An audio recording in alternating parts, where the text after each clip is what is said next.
الحمد لله رب العالمين والعاقبة للمتقين والصلاة والسلام على من كان نبيا وآدم بين الماء والطين وعلى آله وأصحابه وذرياته أجمعين. أما بعد فأعوذ بالله من الشيطان الرجيم.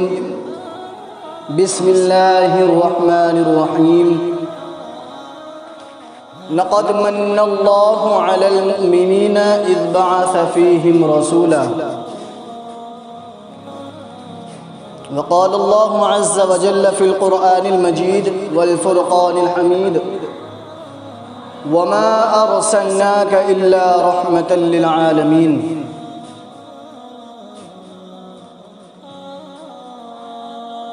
عزیزان محترم، خداوند قدوس اللہ رب العزت کا بہت بڑا احسان و کرم ہوا ہے کہ اللہ رب العزت نے ہم سب کو آج جمعہ کی نماز پڑھنے کی توفیق عطا فرمائی اور اپنی بارگاہ کی حاضری کے لیے قبول فرمایا. لیکن میرے بھائیوں، یہ تو ہے کہ اللہ رب العزت نے ہمیں ایمان والا بنایا، لیکن ایمان والا بنا کر ہمیں کس کا امتی بنایا، یہ سوچنے کا مقام ہے. ایک وقت تھا دنیا کے اندر جب دنیا کے اندر ظلم اس قدر حد سے تجاوز بڑھا ہوا تھا، اتنا بڑھا ہوا تھا بے انتہا، جس کی کوئی انتہا نہیں تھی. یتیموں، بے سہاراؤں، غریبوں، تمام کے اوپر اس قدر ظلم و ستم کیا جاتا، یہاں تک کہ غرباء کا حق ختم کر دیا جاتا تھا. پوری انسانیت سسک کر دم توڑ رہی تھی. تو ایسے پرخطر ماحول کے اندر جب رحمت خداوندی کو جوش آیا تو اپنے پیارے نبی جناب محمد عربی صلی اللہ علیہ وسلم کو مبعوث فرمایا. میرے بھائیوں، اللہ کے نبی صلی اللہ علیہ وسلم کا بچپن کس حالات میں گزرا کہ جب آپ صلی اللہ علیہ وسلم بالکل چھوٹے تھے تو آپ کی والدہ دنیا سے چلی گئیں. آپ نے دنیا کے اندر اپنے والد محترم کو نہیں دیکھا. آپ تھوڑے بڑے ہوئے تو آپ کے دادا عبد المطلب بھی اس دنیا سے چلے گئے. آخر میں آپ کا ایک سہارا بچے، دنیا کے اندر ایک سہارا بچے، وہ تھے آپ کے چچا خواجہ ابو طالب. لیکن نبوت ملنے کے بعد کچھ وقت وہ رہے، پھر وہ بھی چلے گئے. آپ صلی اللہ علیہ وسلم اللہ کے نبی تھے، اس لیے ان کو کسی کی مدد کی کوئی ضرورت نہیں تھی. صرف اپنے نبی کے ساتھ میں اللہ رب العزت کی مدد ہوتی ہے، باقی دنیا کے تمام لوگوں کی کسی کی کوئی مدد کی ضرورت نہیں ہوتی. جب آپ صلی اللہ علیہ وسلم چھوٹے تھے تو آپ صلی اللہ علیہ وسلم کو اس وقت تو نبوت ملی نہیں تھی، بلکہ آپ جب چھوٹے تھے تو آپ کی پھوپھیاں آپ صلی اللہ علیہ وسلم کو کبھی عبادت کے لیے لے جایا کرتی تھی جہاں بت رکھا ہوا کرتے تھے. تو آپ صلی اللہ علیہ وسلم نے ایک مرتبہ فرمایا کہ جب میں چھوٹا تھا تو میری پھوپھیاں مجھے لے گئی اور بتوں کی عبادت کرنے لگی. لیکن اللہ رب العزت اپنے نبیوں کو بچپن ہی سے ان تمام چیزوں سے محفوظ رکھتا ہے. آپ علیہ السلام فرما رہے ہیں کہ جب میں اس بت کے پاس پہنچتا، اس بت کا نام بوانا بت نام تھا. جب میں اس بت کے پاس پہنچتا تو ایک بہت اونچے قد والا سفید لباس کے اندر ایک شخص میرے سامنے حائل ہوتا اور کہتا کہ محمد، یہ تمہارا کام نہیں ہے. مجھے فوراً روک دیتا. تو میں نے جب یہ اپنا ماجرا اپنی تمام پھوپھیوں سے بتلایا تو میری پھوپھیاں کہنے لگی کہ محمد کے اوپر کسی نے جادو کر دیا، اس کے اوپر کوئی غلط ہوا کا اثر ہو گیا. میرے بھائیوں، اسلام اسی طرح سے دنیا کے اندر نہیں پھیلا ہے، بلکہ بہت اذیتوں، بہت تکالیف برداشت کر کے آج اسلام ہم تک پہنچا ہے. آپ صلی اللہ علیہ وسلم کی عمر بڑھتی گئی. آپ بچپن ہی سے بہت زیادہ نہایت ہونہار تھے، بہت زیادہ ذہین تھے.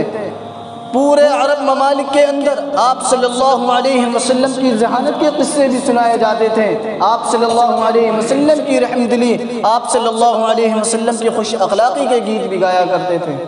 لیکن جس وقت آپ صلی اللہ علیہ وسلم نے نبوت کا اعلان کیا تو سارے دوست دشمن ہو گئے اور آپ صلی اللہ علیہ وسلم کو اذیتیں پہنچانے لگے۔ اتنی اذیتیں پہنچائی گئی، کبھی مارا گیا، کبھی کچھ کیا گیا۔ میرے بھائیوں، ایک وقت فتح مکہ کا بھی وقت آیا، جس وقت اللہ کے نبی صلی اللہ علیہ وسلم فتح مکہ کے لیے 10,000 صحابہ کو لے کر پہنچے۔ 10,000 ننگی تلواریں ہوا کے اندر لے رہی تھی۔ کفار و مشرکین یاد کر رہے تھے جو انہوں نے مسلمانوں کے اوپر ظلم و ستم کیے تھے، مسلمانوں کو بھی یاد آ رہے تھے کہ کفار و مشرکین نے ہمارے اوپر کس قدر ظلم و ستم کیے تھے۔ میرے بھائیوں، وہاں وہ بھی تھے جنہوں نے آپ صلی اللہ علیہ وسلم کے اوپر تھوکا تھا، وہاں وہ بھی تھے جنہوں نے آپ صلی اللہ علیہ وسلم کے راستے میں کانٹے بچھائے تھے، وہاں وہ بھی تھے جو آپ صلی اللہ علیہ وسلم کے پتھر مارا کرتے تھے، وہاں وہ بھی تھے جو آپ صلی اللہ علیہ وسلم کا چچا حضرت حمزہ کا کلیجہ جس نے چبایا تھا، آج سب کے سب اپنے ماضی کے گناہوں کو یاد کر رہے تھے۔ آج سوچ رہے تھے کہ آج ہمارا حساب و کتاب بالکل ختم ہو جائے گا۔ 10,000 ننگی تلواریں آپس میں اور ہوا کے اندر لے رہی تھی۔ میرے بھائیوں، تمام صحابہ پرجوش تھے کہ آج ہم ان کو ختم کر دیں گے، آج مکہ کو کافروں سے آزاد کر دیں گے۔ ایک صحابی بالکل بے ساختہ آواز میں بولے، الیوم یوم الملحمہ، کہ آج قتل و قتال کا دن ہے، آج کسی کو کوئی بخشا نہیں جائے گا۔ لیکن پھر بھی اس رحم و کرم والی ذات کو دیکھیے، اللہ کے نبی صلی اللہ علیہ وسلم کی محبت کو دیکھیے۔ آپ نے فرمایا کہ نہیں، آج الیوم یوم الملحمہ نہیں، بلکہ آج ہے الیوم یوم المرحمہ، آج رحم و کرم کا دن ہے، آج کسی کو کوئی تکلیف نہیں پہنچائی جائے گی، آج کسی کو کوئی اذیت نہیں دی جائے گی، بلکہ آپ صلی اللہ علیہ وسلم نے فرمایا لا تثریب علیکم اليوم اذهبوا فانتم الطلقاء، کہ جاؤ، آج پورے مکہ کو آزاد کر دیا، آج کسی ماں کو اس کی اولاد سے الگ نہیں کیا جائے گا، آج کسی بھائی کو اس کی بہن سے نہیں الگ کیا جائے گا، آج کسی بیٹی کو اس کے باپ سے الگ نہیں کیا جائے گا، آج کسی کو کوئی یتیم نہیں کیا جائے گا۔ پورے مکہ کے اندر اعلان کر دو کہ جاؤ، میں نے مکہ کو آزاد کر دیا، پورے مکہ والوں کو معاف کر دیا۔ میرے بھائیوں، اتنا سننے کے بعد لوگ جھوک در جھوک اسلام کے اندر آنے لگے، اور اسلام پوری برق و رفتاری کے ساتھ پورے عرب کے اوپر اپنا پرچم لے رہا چکا تھا۔ لیکن پھر بھی اس رحم و کرم والی ذات کو دیکھیے، تمام لوگ آ کر آپ صلی اللہ علیہ وسلم کے اوپر احسان جتلاتے اور کہتے کہ اے محمد، ہم اسلام قبول کرنے کے لیے آئے، مسجد نبوی سے باہر آؤ۔ تو آپ صلی اللہ علیہ وسلم تو یہ فرماتے کہ جاؤ، مجھے تمہاری کوئی ضرورت نہیں ہے، جس کو آنا ہے آ جائے۔ الحمدللہ پورا عرب، مکہ، مدینہ، سب مسلمان ہو گئے ہیں، مجھے کسی کی کوئی ضرورت نہیں ہے، تمہیں اگر ضرورت ہے تو تم آؤ۔ لیکن نہیں، آپ صلی اللہ علیہ وسلم نے ان لوگوں کی بدتمیزی کو بھی قبول کیا، اور آپ نے فرمایا کہ ٹھیک ہے، آ جاؤ، اگر آپ لوگ اسلام قبول کرنا چاہتے ہو تو اللہ نے مجھے نبی بنا کر بھیجا ہے، مجھے بھیجا ہی اس لیے ہے کہ میں لوگوں کو اللہ کی وحدانیت بتلاؤں، اللہ کی پہچان بتلاؤں، اور بتلاؤں کہ میں آخری نبی ہوں۔ میرے بھائیوں، اللہ رب العزت نے پوری کائنات کو بنایا، لیکن اللہ رب العزت نے کبھی بھی احسان نہیں جتلایا۔ اللہ فرماتا ہے کہ میں نے تمہارے جوڑے بنائے، 7 مضبوط آسمانوں کو بنایا، تمہارے لیے شجر و حجر، تمہارے لیے سب کچھ بنایا، میوے بنائے، ہر چیز کو بنایا، 18,000 مخلوق کو بنایا، لیکن اللہ رب العزت کہتا ہے میں نے احسان نہیں جتلایا۔ موسیٰ علیہ السلام کو کتاب دی لیکن احسان نہیں جتلایا، عیسیٰ علیہ السلام کو کتاب دی، احسان نہیں جتلایا، داؤد علیہ السلام کو کتاب دی، احسان نہیں جتلایا۔ میرے بھائیوں، ابراہیم علیہ السلام کو آگ سے نجات دی لیکن احسان نہیں جتلایا۔ فرماتا اللہ رب العزت کہتا کہ اے ابراہیم دیکھ، میں نے تجھے آگ سے بچایا ہے، میرا احسان مان اب۔ لیکن نہیں، اللہ نے سب کچھ بنایا، اللہ کہتا ہے میرے نزدیک کسی کی کوئی قیمت نہیں ہے، کوئی قدر و قیمت نہیں ہے، میرے خزانے میں بہت زیادہ ہے، لے لو جتنا تمہیں لینا ہے، جتنا تمہیں ضرورت ہے لیتے رہو، مجھے کسی انسان سے کوئی نہیں چاہیے، میں صرف انسان کے 2 آنسو چاہتا ہوں جو میری رضا کے لیے نکلے ہوں، جو میری رضا کے لیے نکلے ہوں، مجھے صرف انسان 2 آنسو دے دے، اس کی بھی ضرورت نہیں ہے، مانگو اللہ سے، اللہ نہ مانگنے والوں کو بھی بہت دیتا ہے، کفار و مشرکین کی بھی بہت دے رہا ہے، مسلمانوں کو بھی بہت دے رہا ہے، لیکن اللہ رب العزت کہتا ہے کہ جو میرے لیے 2 آنسو بہاتا ہے میں اس کی ساری دعاؤں کو قبول کرتا ہوں۔ لیکن اللہ رب العزت احسان نہیں جتلاتا۔ لیکن جب قرآن کے اندر غور کیا تو قرآن کے اندر ایک آیت ملی، لقد من اللہ علی المؤمنین اذ بعث فیہم رسولا۔ میرے بھائیوں کیا ہوا اللہ رب العزت کو آج کیوں احسان جتلا دیا؟ اتنی بڑی کائنات کو بنایا، انسان کی ہر ضرورت کو بنایا، انسان دیکھ کر ہر کام کر سکے اس کے لیے 2 آنکھیں بنائی، انسان کام کر سکے اس کے لیے 2 ہاتھ بنائے، انسان چلتا رہے اس کے لیے 2 پیر بنائے، انسان بولتا رہے اس کے لیے زبان بنائی، انسان سوچ سمجھ کر کام کرے اس کے لیے دل و دماغ کو بنایا، لیکن احسان نہیں جتلایا۔ تو پھر آج اللہ رب العزت احسان کیوں جتلا رہا ہے؟ اللہ رب العزت کہتا ہے کہ میرے خزانے کے اندر صرف ایک ہی تھی وہ چیز جو میں نے تمہیں دے دی، اور میں نے محمد عربی صلی اللہ علیہ وسلم کو اے دنیا والے تمہاری جھولی کے اندر دے دیا، تمہیں احسان جتلاؤں گا۔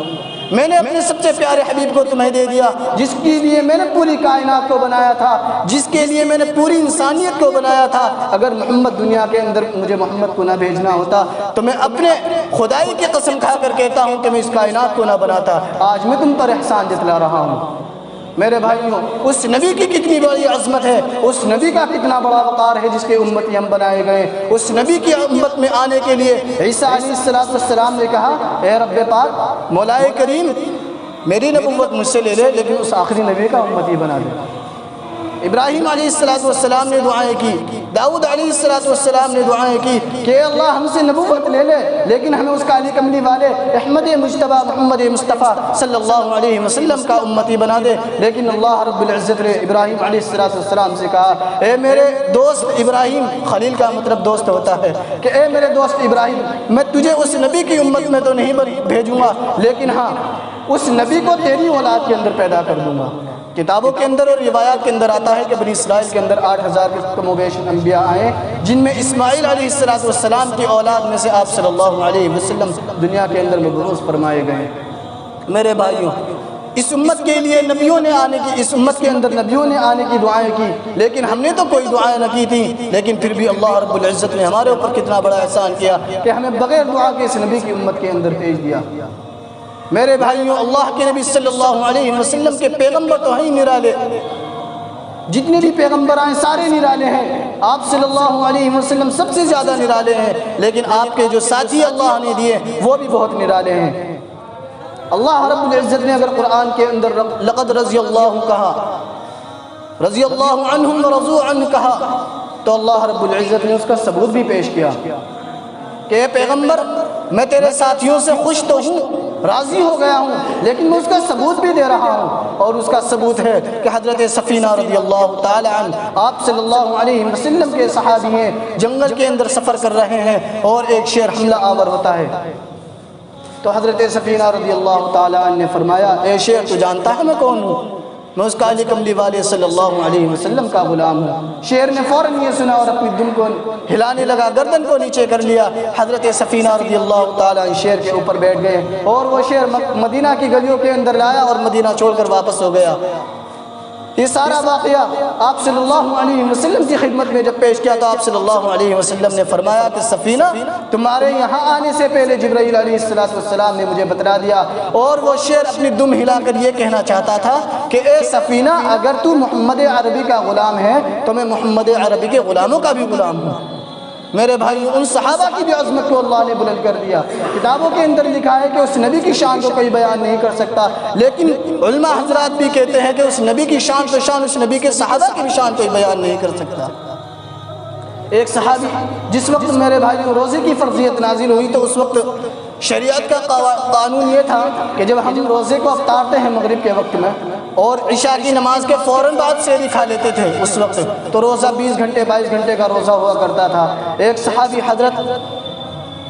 حضرت بشری بن اوفات رضی اللہ تعالیٰ عنہ ایک صحابی رسول ہیں جو لوہار کا کام کرتے ہیں، تھوڑے ضعیف بھی تھے، روزہ رکھا اور افطار لیا، لیکن تھکاوٹ کی وجہ سے وہ لوہار تھے، لوہے کے کوٹنے کا کام کرتے تھے، روزے رکھنے کے بعد وہ تھک گئے اور فوراً عشاء کی نماز کے بعد سو گئے، سحری کھانا بھول گئے۔ صبح تہجد کے وقت آنکھ کھلی، سوچا کہ اب تو سحری کا وقت نہیں ہے، بغیر سحری کے روزہ رکھ لیا۔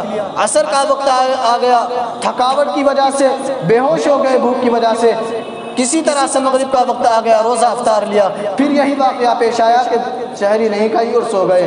پھر رات میں کوئی 3 یا 3:15 کا وقت ہوگا، جب آنکھ کھلی تو فوراً کہا کہ کلب کی طرح میں بے ہوش ہو جاؤں گا، اور کھانا کھا لیا۔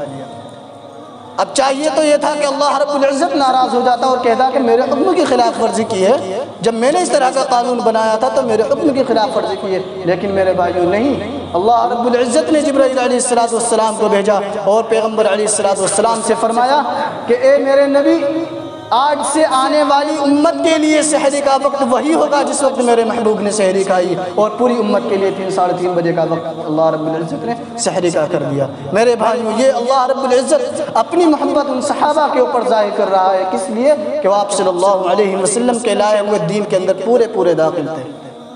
وہ آپ صلی اللہ علیہ وسلم کے امتی تھے اور پورے دین کے اندر داخل تھے۔ ہم بھی انہی نبی صلی اللہ علیہ وسلم کے امتی ہیں، لیکن آج ہم اپنی حالت دیکھتے ہیں کہ آج ہم کہاں پر کھڑے ہیں۔ آج ہم اپنی حالت دیکھتے ہیں کہ آج ہم کہاں پر کھڑے ہیں۔ میرے بھائیو، اللہ رب العزت یوں ہی نہیں دیتا، اللہ رب العزت بہت کچھ دعائیں کرنی پڑتی ہیں، بہت کچھ کھونا پڑتا ہے، دنیا کو ختم کرنا پڑتا ہے۔ آپ صلی اللہ علیہ وسلم نے فرمایا کہ پیغمبروں کے لیے کوئی چیز رہبانیت نہیں ہوتی، لیکن میری امت کے لیے اللہ رب العزت نے رہبانیت جو بنائی ہے وہ جہاد کو بنایا ہے، لیکن ہم نے سب کچھ ختم کر دیا۔ میرے بھائیوں، اس امت کے لیے تو نبیوں نے دعائیں کی تھی اس امت میں آنے کے لیے، آخر ہمیں کیا ہوا کہ ہم نے نبی پاک صلی اللہ علیہ وسلم کے سارے طریقوں کو چھوڑ دیا۔ میرے بھائیوں، اللہ کے نبی صلی اللہ علیہ وسلم نے فرمایا من تشبہ بقوم فہو منہ، جو کسی قوم کی مشابہت اختیار کرے گا کل قیامت کے دن اسی میں سے اٹھایا جائے گا۔ آنے والا نیا سال آ رہا ہے، آپ دیکھ رہے ہیں کل یا پرسوں پہلی تاریخ ہے، اور مسلمانوں کی حالت دیکھو، غیروں کے طریقوں کو کس قدر اپنا رہے ہیں۔ آپ صلی اللہ علیہ وسلم کے یہاں تک کہ آپ صلی اللہ علیہ وسلم کا بھی برتھ ڈے بنانا شروع کر دیا۔ جس چیز کو ختم کرنے کے لیے کالی کملی والے صلی اللہ علیہ وسلم کو دنیا کے اندر بھیجا گیا تھا، مسلمانوں نے اس چیز کو پورا نبی پاک صلی اللہ علیہ وسلم کو اذیتیں پہنچانے کے لیے سب کچھ کرنے لگے۔ آپ صلی اللہ علیہ وسلم گانے بجانے کو ختم کرنے کے لیے آئے تھے، لیکن آج گانا بجانا عام ہو گیا۔ آپ صلی اللہ علیہ وسلم نے فرمایا کہ قرب قیامت میں در و دیوار سے گانوں کی آوازیں آئیں گی۔ آج آپ دیکھتے ہیں کہ ہم مسجد کے اندر بیٹھے ہیں یا گھر کے اندر بیٹھے، پاس میں گانے چلتے ہیں، روزانہ آواز آتی ہے۔ میرے بھائیوں، ہمیں سوچ سمجھ کر اپنی زندگی کو گزارنا ہوگا کہ کالی کملی والے صلی اللہ علیہ وسلم نے اس امت کی خاطر کتنی اذیتیں برداشت کی ہیں۔ ذرا ایک منٹ کے لیے، ایک لمحے کے لیے تو سوچیں کہ ہاں، کس نبی نے ہمارے لیے اتنی اذیتیں برداشت کی تھی، اور آخر ہم تھے کون سی امت، ہم کیسی امت ہیں۔ اس امت کے اندر آنے کے لیے میرے بھائیوں نبیوں نے بھی دعائیں کی تھی، تو آخر یہ سوچو کہ اس امت کا وقار کتنا بلند ہوگا۔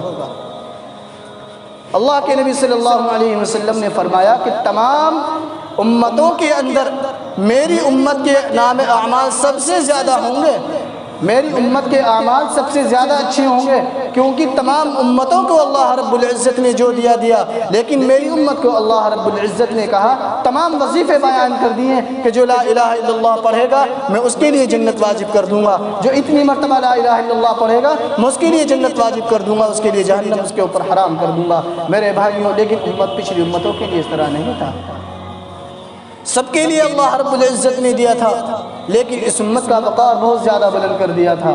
اس امت کا بہت زیادہ بلند وقار ہے، لیکن ہم سوچتے نہیں۔ میرے بھائیوں، اللہ کے نبی صلی اللہ علیہ وسلم کی زندگی کو ہمیں اپنی زندگی کے اندر لانا چاہیے۔ اللہ رب العزت ارشاد فرماتا ہے، میرے بھائیوں اس نبی کی عظمت کو بیان کروں کہ اللہ رب العزت ارشاد فرماتا ہے کہ میں رب العالمین ہوں، تمام عالموں کا رب ہوں، اور جو میرا پیغمبر ہے وہ رحمت للعالمین ہے، وہ تمام عالموں کے لیے رحمت ہے، اور جو میں نے اس کے اوپر کتاب نازل کی وہ ہدی للعالمین ہے، وہ تمام عالموں کے لیے ہدایت ہے۔ میرے بھائیوں، اتنا اونچا مقام اس کالی کملی والے صلی اللہ علیہ وسلم کا تھا، لیکن ہم نے بالکل ختم کر دیا۔ نبی صلی اللہ علیہ وسلم کے امتی ہونے کا ہم اعلان کرتے ہیں، لیکن ہم مانتے نہیں۔ قرآن کہتا ہے لقد کان لکم فی رسول اللہ اسوۃ حسنہ، کہ تمہارے لیے نبی کریم صلی اللہ علیہ وسلم کی زندگی ایک بہترین نمونہ ہے۔ اگر زندگی کے اندر کامیاب ہونا ہے تو اس کالی کملی والے صلی اللہ علیہ وسلم کے دامن کو اپنانا ہوگا، اس نبی پاک صلی اللہ علیہ وسلم کی شریعت مطہرہ پر عمل کرنا ہوگا۔ میرے بھائیوں، دنیا بھی ہماری سمر جائے گی اور آخرت بھی سمر جائے گی۔ اللہ رب العزت سے دعا کیجیے کہ اللہ رب العزت ہم سب کو کہنے سننے سے زیادہ عمل کی توفیق عطا فرمائے، اور لائے ہوئے نبی پاک صلی اللہ علیہ وسلم کی شریعت مطہرہ پر عمل کرنے کی توفیق عطا فرمائے۔ آمین۔ وآخر دعوانا ان الحمد للہ رب العالمین.